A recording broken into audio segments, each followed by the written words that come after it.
The ancestors of vascular plants date back to 420 million years ago. These species have branched sporophytes independent of gametophytes for nutrition. Ancestors of vascular plants grew no taller than about 50 centimeters. As the ground became crowded, competition for space and sunlight increased, which may have led to vascular plants. Alright, so we will start out with a sporophyte. The sporophyte is a long leafy part of the fern that most people think of when they see a fern. When you look at the underside of the sporophyte, you'll see tons of little dots. These dots are the sorus. Each sorus has several sporangium. Once the sporangium are ready, they will release the spores. Much like seeds, the spores will float off and land somewhere on the ground and begin to grow into a gametophyte.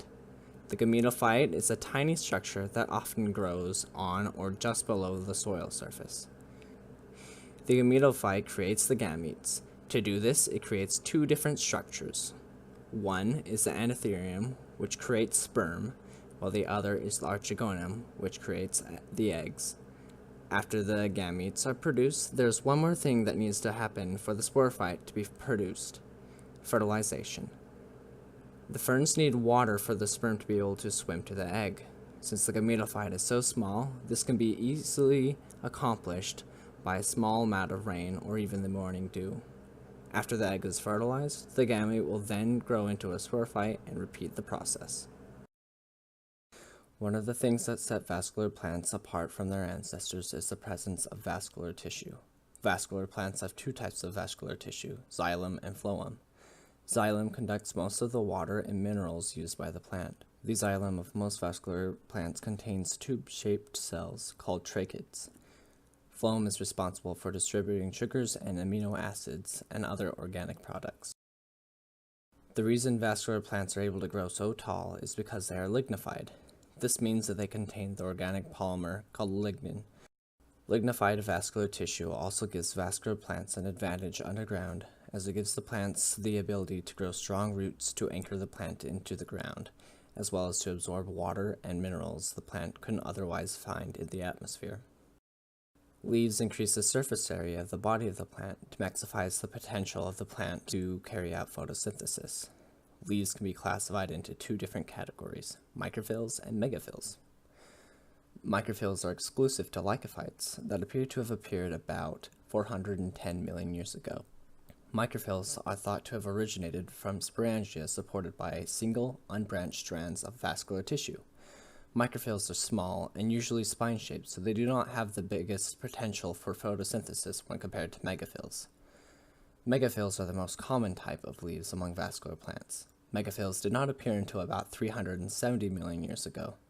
Megaphylls likely originated from the fusion of branched vascular systems, providing for a much larger surface area when compared to microphylls. One milestone in the evolution of plants is the appearance of sporophylls. Sporophylls are modified leaves that have sporangia. In ferns, the sporophylls have spori, while in lycophytes and gymnosperms, the sporophylls have cone-shaped strobili. Most seedless vascular plants are homosporous, which means the sporangium produces two kinds of spores that develops into a bisexual gametophyte that produces eggs and sperm. Heterospores produce two kinds of spores: megasporangia that produce female megaspores, and megasporangia that produce male spores.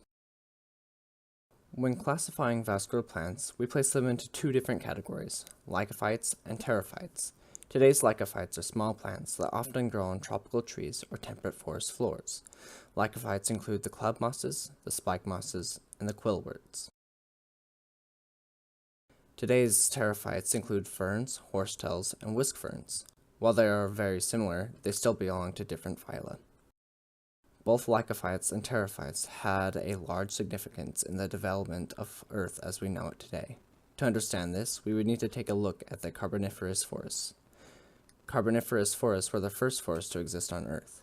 They had a large impact on reducing CO2 levels and producing large amounts of oxygen for animals to evolve onto land. Seedless vascular plants formed in the first forest formed peat in the stagnant water and eventually became massive coal deposits that are both utilized today and were crucial during the Industrial Revolution. As the picture shows, present-day lycophytes are relics of a far more impressive past. In the Carboniferous period, lycophytes grew to massive heights, representing the trees in the picture. However, only the small lycophytes survived and presently have about 1,200 different species. Horsetails shared a similar fate with the lycophytes, as they were very diverse in the Carboniferous period. However, today there are only about 15 species in a widely distributed genus. Ferns radiated extensively from the Carboniferous period and today have more than 12,000 different species in their phylum.